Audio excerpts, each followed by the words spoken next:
बिस्मिल्लाहिर्रहमानिर्रहीम। अस्सलाम वालेकुम डियर स्टूडेंट्स। आज का हमारा जो लेक्चर है उसकी जो आउटलाइन है वो आपके सामने है। आज हमने चैप्टर 8 से जो टॉपिक हमने डिस्कस करना है उसकी जो आउटलाइन है वो आपके सामने है। आज हमने जो है चैप्टर का जो लास्ट टॉपिक है ये रिएक्शंस ऑफ अल्काइंस हमने स्टार्ट किया हुआ है। एडिशन रिएक्शन हमने प्रीवियस लेक्चर में पढ़ ली है। इस लेक्चर के अंदर हमने पढ़ना है ऑक्सीडेशन रिएक्शंस जो हैं, oxidation with KMnO4 and combustion and polymerization के हवाले से ये तीन रिएक्शन हमने पढ़ने हैं और फिर हमने डिस्कस करना है एसिडिक नेचर ऑफ अल्काइन, जिसको हम डिस्कस कर लेंगे। तो ये आज के हमारे लेक्चर्स की आउटलाइंस हैं।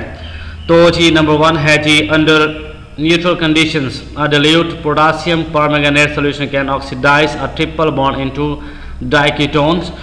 तो इसमें कीटोन्स बनेंगे या एल्डिहाइड्स बनेंगे, जो डिपेंड करता है कार्बन चेन के ऊपर। अगर आपके पास अल्काइंस हैं तो हमने ये देखना ये है कि हमने KMnO4 के साथ उसकी करवानी है हमने ऑक्सीडेशन। अल्काइंस की तो इसका ट्रिपल बॉन्ड मौजूद है, तो इस ऑक्सीडेशन को हम हाइड्रोक्सिलेशन भी कहते हैं।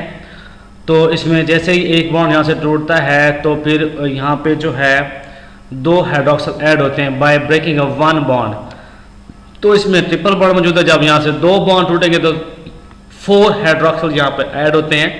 तो ये देखें जी 4 हाइड्रोक्सिल हमने ऐड करवाए हुए हैं। तो ये कंपाउंड्स हमारे पास है, ये टेट्रा हाइड्रोक्सी हमारे पास कंपाउंड बन चुका है। अब हमें ये नहीं पता ये जो हमने यहाँ पे आर यूज़ किया हुआ है, ये आर है, इसके कौन से वाला है, मिथाइल है, इथाइल है, प्रोपाइल है, ब्यूटाइल है, कौन सा वाला यूज़ किया हुआ है ये बता।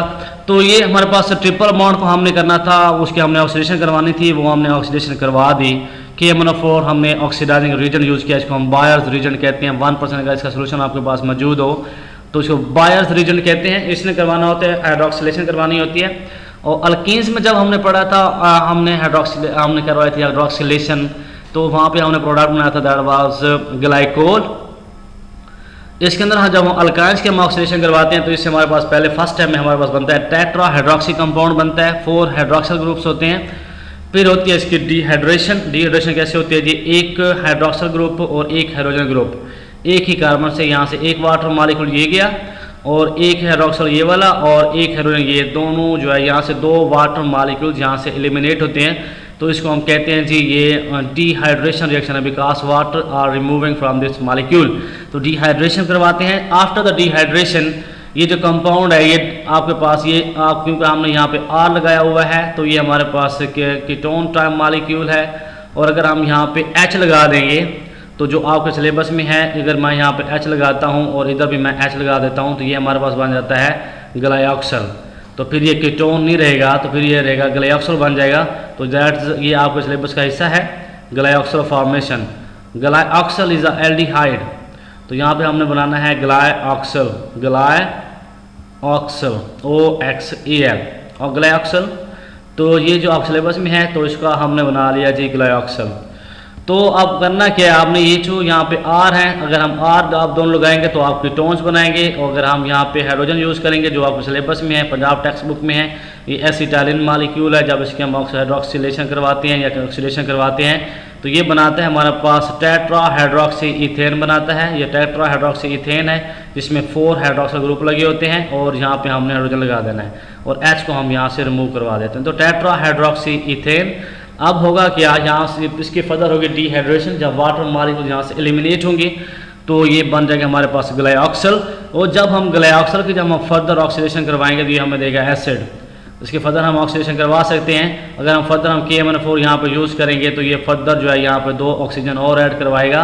और जब यहाँ पे 2 ऑक्सीजन ऐड होंगे तो एक ऑक्सीजन आप इसके साथ लगा देंगे, एक ऑक्सीजन आएगा इस हाइड्रोजन के साथ, तो ये बनेगा जी यहाँ पे हाइड्रोक्सल।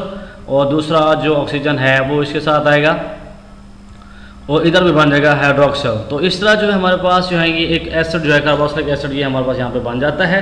तो ये ऑक्सीडेशन प्रोडक्ट ऑफ हमारे पास अल्काइंस हैं। तो आपको सिलेबस का हिस्सा आपने लेना है, यहाँ पे एसिटाइलिन मॉलिक्यूल लेना है या इथाइन मॉलिक्यूल लेना है, उसकी आपने ऑक्सीडेशन करवाएंगे तो आपको मिलेंगे टेट्रा हाइड्रोक्सी इथेन मिलेगा। टेट्रा हाइड्रोक्सी इथेन जो है further undergo dehydration, 2 water molecules यहाँ से रिमूव होंगे और ये हमारे पास बन जाएगा यहाँ पे ग्लाइऑक्सल।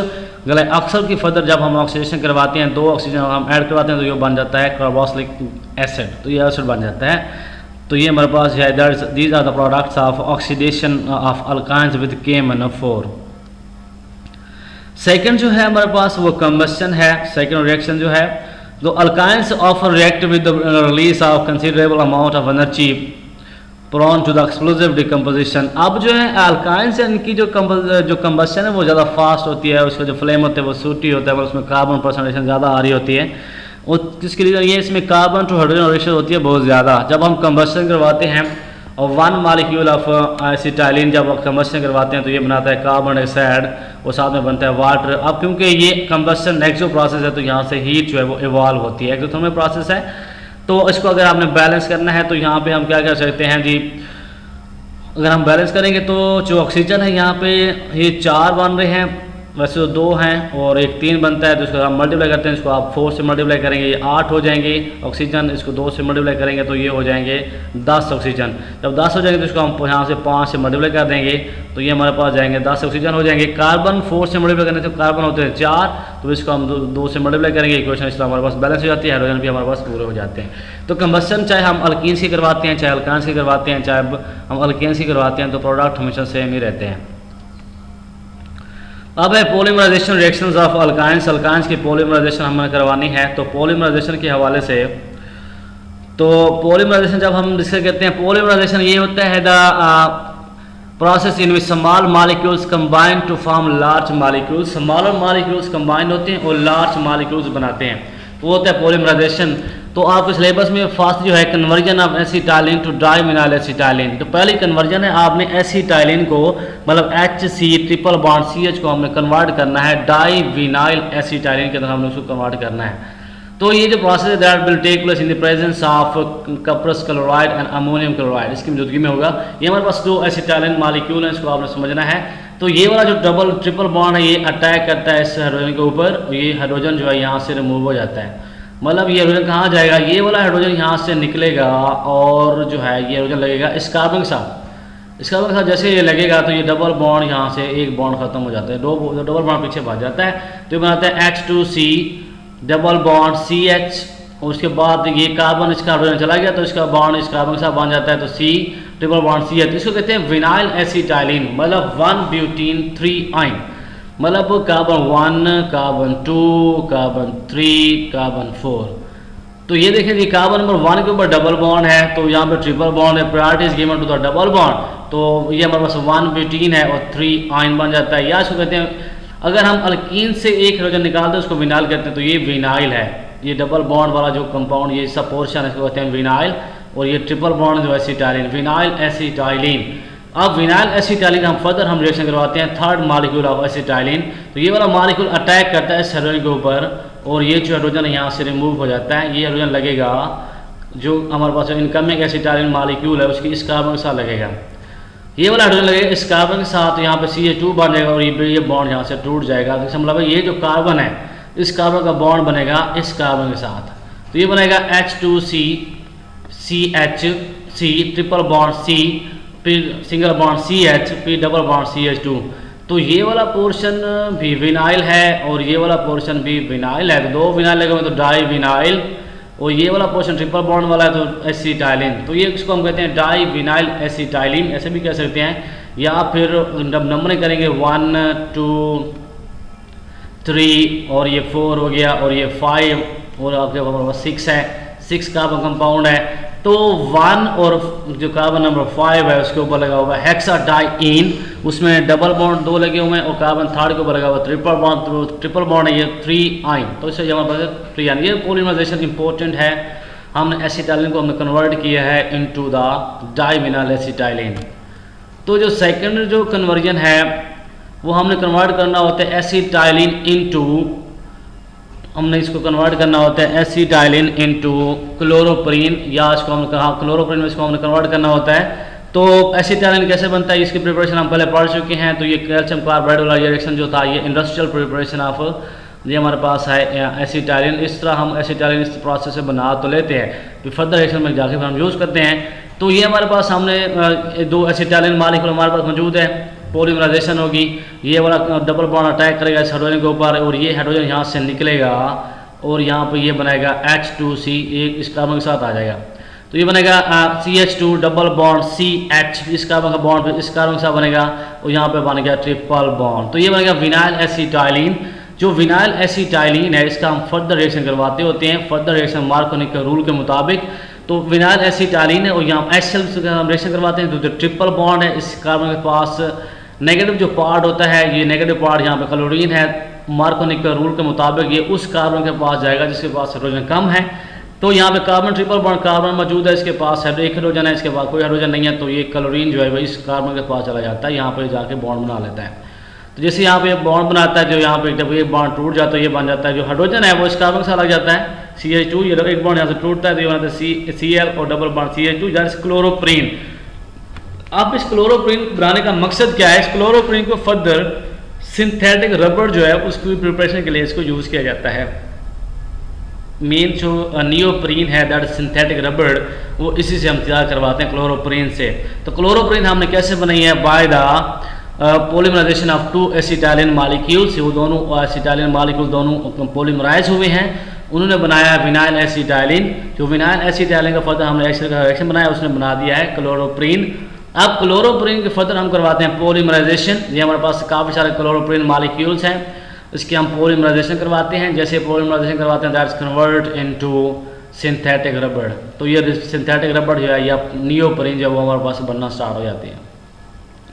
अगर काफ़ी सारे क्लोरोप्रीन मॉलिक्यूल्स आपस में कंबाइन होते हैं और ये यहाँ पे बनाते हैं पॉलीमर बनाते हैं, तो उस पॉलीमर को हम कहते हैं नियोप्रीन। तो neoprene is a synthetic rubber. अब हमारे पास है, हमने कन्वर्ट करना है एसिटाइलिन इनटू बेंजीन। हमने बेंजीन तैयार करवानी है फ्रॉम द एसिटाइलिन। तो एसिटाइलिन के हमने 3 मॉलिक्यूल लेने हैं। एक मॉलिक्यूल ये triple bond triple bond triple bond, ये वाला ट्रिपल बॉन्ड अटैक करता है इस कार्बन के ऊपर, इसके हाइड्रोजन के ऊपर, ये वाला अटैक करता है इसके ऊपर और ये वाला अटैक करता है इसके ऊपर। तो इस तरह 3 सिंगल बॉन्ड बन जाते हैं और 3 डबल बॉन्ड पीछे रह जाते हैं। तो ये रेड हार्ट ट्यूब में हम रिएक्शन करवाते हैं, तो ये हमारे पास बेंजीन इस तरीके से हमारे पास तैयार हो जाती है। बेंजीन वैसे भी तैयार कर सकते हैं, वो अगर हमारे पास फिनोल हो, फिनोल का हम रिएक्शन करवाते हैं जिंक के साथ, तो इस तरह भी बेंजीन आप तैयार करवा सकते हैं। तो ये उसकी लैब प्रिपरेशन है, ये तो हम नेक्स्ट हमारा जो टॉपिक है उसमें जो है ना, ये प्रिपरेशन में हमने पढ़ना है, चैप्टर नंबर 9 के अंदर हमने पढ़ना है, क्योंकि वो हमारे पास एरोमेटिक कंपाउंड बेंजीन वाला चैप्टर, वहाँ पे हमने बेंजीन की प्रिपरेशन करवानी है। तो यहाँ पे हम पढ़ रहे थे पॉलीमराइजेशन। तो 3 मॉलिक्यूल्स हमने एसिटाइलिन के, इनको हमने पॉलीमराइज करवाया है। पॉलीमराइजेशन के बाद हमारे पास बना है बेंजीन, दैट इज पॉलीमराइजेशन। अब इसके एसिडिक नेचर के हवाले से जो अल्काइंस है वो एसिडिक क्यों होते हैं, तो इनकी जो एसिडिटी होती है अल्काइंस की, that is due to sp_s hybridization. यहाँ पे क्योंकि ये अल्काइंस है, ये टर्मिनल अल्काइंस, इनके जो ये एंड है, एंड के ऊपर लगा होता है हाइड्रोजन, इसके भी एंड पे हाइड्रोजन लगा हुआ है। तो ये जो कार्बन है ये sp हाइब्रिडाइज है, sp हाइब्रिडाइज, और ये वाली कार्बन भी sp हाइब्रिडाइज है। तो जो sp हाइब्रिड का कार्बन होती है उसके अंदर s कैरेक्टर भी होता है, p कैरेक्टर भी होता है। ये जो हाइड्रोजन इसके पास s कैरेक्टर, यहाँ पे s ऑर्बिटल है, इसके बाद भी s ऑर्बिटल है। तो sp जो है ये इलेक्ट्रॉन्स को अट्रैक्ट करेगा, यहाँ पे जो बॉन्डेड इलेक्ट्रॉन्स होंगे वो यहाँ पे आ जाएंगे, और जो हाइड्रोजन उसको प्लस चार्ज आ जाएगा, और कार्बन के ऊपर जो है वो नेगेटिव चार्ज आ जाएगा, प्लस और नेगेटिव चार्ज। और इस तरह जो है टर्मिनल जो कार्बन होगी वो हाइड्रोजन को इजीली वहाँ से जाने देगी। अब यहाँ पे सोडामाइड आ रहा है, सोडियमाइड, तो इसने आके रिएक्शन करना है, उसने यहाँ से हाइड्रोजन को यहाँ से निकाल लेना है। तो जब वो हाइड्रोजन वहाँ से निकाल लेगा तो फिर क्या बचेगा, पीछे नेगेटिव चार्ज आएगा। अब यहाँ पे सोडियम आयंस भी मौजूद हैं, वो सोडियम आयंस पे उसके साथ बॉन्ड बना लेते हैं। तो इससे हमारे पास अल्काइनाइड्स कंपाउंड्स बन जाते हैं। मतलब पहले हाइड्रोक्सल आएगा, एक मतलब अगर देखें वीकर बेस आ रहे तो पहले हाइड्रोक्सल आएगा, वो वहाँ से प्रोटॉन निकालेगा। जब प्रोटॉन निकल जाएगा कार्बन पर नेगेटिव चार्ज आएगा, जब नेगेटिव चार्ज आएगा तो वहाँ पे सोडियम आयंस मौजूद होते हैं, तो उस नेगेटिव चार्ज फिर अटैक करता है उस सोडियम आयंस पे, और इस तरह हमारे पास कंपाउंड बन जाते हैं, एसिटाइलाइड्स कंपाउंड बनना स्टार्ट हो जाते हैं। हमारे पास एसिटाइलाइड है, तो इसके जो रिएक्शन है वो हमने पढ़ने हैं, जो सिलेबस का हिस्सा है जी। नंबर 1 है जी conversion of acetylene into copper acetylides. तो कॉपर के हमने एसिटाइलाइड्स या अल्काइनाइड्स जो हमने कंपाउंड्स बनाने हैं, तो ये हम रिएक्शन करवाते हैं इन the presence of copper chloride and ammonium hydroxide, इसकी मदद से रिएक्शन करवाते हैं। तो ये जो कॉपर 2 लगे हुए हैं, एक कॉपर लगता है इसका कार्बन के साथ, एक कॉपर लग जाएगा इस कार्बन के साथ, और जो हाइड्रोजन है वो यहाँ से एलिमिनेट हो जाएंगे। तो ये बना देगा जी हमारे पास कॉपर एसिटाइलाइड्स, और ये 2NH4Cl और साथ में वाटर बनना स्टार्ट हो जाता है। इसे अगर हमें सिल्वर के बनाने हो तो ये सिल्वर नाइट्रेट है, और NH4 OH अमोनियम हाइड्रोक्साइड की रिएक्शन करवाते हैं, तो ये दो सिल्वर जो है ये यहाँ से निकल के ये लग जाते हैं इसकी जगह पे, हाइड्रोजन की जगह पे हाइड्रोजन यहाँ से रिप्लेस हो जाते हैं और दो सिल्वर यहाँ पे लग जाते हैं, तो ये बन जाता है सिल्वर एसिटाइलाइड्स। तो जो कॉपर एसिटाइलाइड का रिएक्शन होता है उनका जो कलर होता है प्रेसिपिटेट का वो रेड टाइप का होता है, सिल्वर का होता है वाइट प्रेसिपिटेट होते हैं। तो ये टर्मिनल अल्काइन ये रिएक्शन देते हैं। तो ये हमारे पास जो अल्काइन है ये टर्मिनल इसके पास हाइड्रोजन मौजूद है तो ये रिएक्शन दे सकता है। अब ईस्ट साइड पे कार्बन चेन लेंथी है तो यहाँ पे कोई सिल्वर ऐड नहीं होगा, तो ये वाले हाइड्रोजन जो है यहाँ पे एक सिल्वर लग जाएगा, तो सिल्वर के वन जो अल्काइन का जो वन कार्बन है उसके साथ सिल्वर यहाँ पे आप लगा देंगे, तो ये भी बन जाता है मोनोप्रोपाइल सिल्वर एसिटाइलाइन। तो एक सिल्वर यहाँ पे लगा हुआ है। अब जो सिल्वर एसिटाइलाइड्स होते हैं या कॉपर एसिटाइलाइड्स होते हैं उनको फर्दर उनके हम रिएक्शन करवा के दोबारा उनसे हम अल्काइंस भी प्रिपेयर करवा सकते हैं। कैसे? ये हमारे पास डाई सिल्वर एसिटाइलाइड है, इसका हम रिएक्शन करवाते हैं H2SO4 के साथ, तो ये बनाता है HC ट्रिपल बॉन्ड CH, हमारे पास अल्काइंस बन जाता है और सिल्वर वहाँ से निकल जाता है, वो सिल्वर सल्फेट बन जाता है। इसी तरह हमारे पास का सिल्वर हमारे पास यहाँ पे मौजूद है एसिटाइलाइड है, इसका हम रिएक्शन करवाते हैं HNO3 के साथ। सल्फ्यूरिक एसिड के साथ करवाएंगे तब भी सिल्वर वहाँ से निकल जाएगा, अगर HNO3 के साथ करवाते हैं फिर भी सिल्वर वहाँ से रिमूव हो जाएगा और जो है एसिटाइलिन आपको दोबारा मिल जाएगा। तो alkynides are use for the preparation, purification and separation and identification of alkynes. तो जो अल्कानाइड्स हैं वो अल्काइंस जो है उसकी प्रिपरेशन के लिए भी हम यूज़ कर सकते हैं, उनकी प्योरिफिकेशन के लिए भी और सेपरेशन के लिए भी हम उनको यूज़ कर सकते हैं। तो एंड पे जो लास्ट टॉपिक है वो रिएक्टिविटी के हवाले से कौन से कंपाउंड ज़्यादा रिएक्टिव होते हैं, क्योंकि हमने इस चैप्टर के अंदर तीन फैमिलीज हमने तीन सीरीज़ को हम डिस्कस किया है। अल्केन्स को डिस्कस किया, अल्कीन्स एंड अल्काइंस को। तो इसमें सबसे ज़्यादा alkenes are most reactive one, उसके बाद अल्काइंस होते हैं और लीस्ट वन अल्केन्स होते हैं। तो इसकी रिएक्टिविटी की जो रीज़न है वो अल्कीन्स के अंदर डबल पाई बॉन्ड होता है, लूज बॉन्ड होता है, उसके इलेक्ट्रॉन ईजिली अवेलेबल होते हैं और वो रिएक्शन के लिए जब भी कोई सामने कोई मॉलिक्यूल आता है इलेक्ट्रोफिलिक सेंटर उसको नजर आता है तो उसके पाई इलेक्ट्रॉन्स ईजिली अटैक करते हैं और जो रिएक्टिविटी अल्कीन्स की वो इंक्रीज हो जाती है। But in case of alkynes यहाँ पे दो पाई बॉन्ड होते हैं, due to pi bond becomes shorter and electrons are entrapped between the two nuclei. Electron जो है वो दो न्यूक्लियाई के बिटवीन धंस जाते हैं और वो रिएक्शन के लिए इजीली अवेलेबल नहीं होते, जिसकी वजह से जो अल्काइंस उनकी रिएक्टिविटी जो है वो थोड़ी डिक्रीज हो जाती है। तो अल्केन्स सबसे ज़्यादा अनरिएक्टिव हैं या बहुत ज़्यादा लीस्ट रिएक्टिव होते हैं, इनके एडिशन रिएक्शन तो होते नहीं हैं। तो अल्केन्स और लीस्ट रिएक्टिव उसके रीज़न भी मैंने बताई थी, एक तो इनकी inertness of the sigma bond and non polarity of the molecules. तो ये था आज हमारा लेक्चर, तो इसको आप लोगों ने अच्छी तरह से अंडरस्टैंड करना है।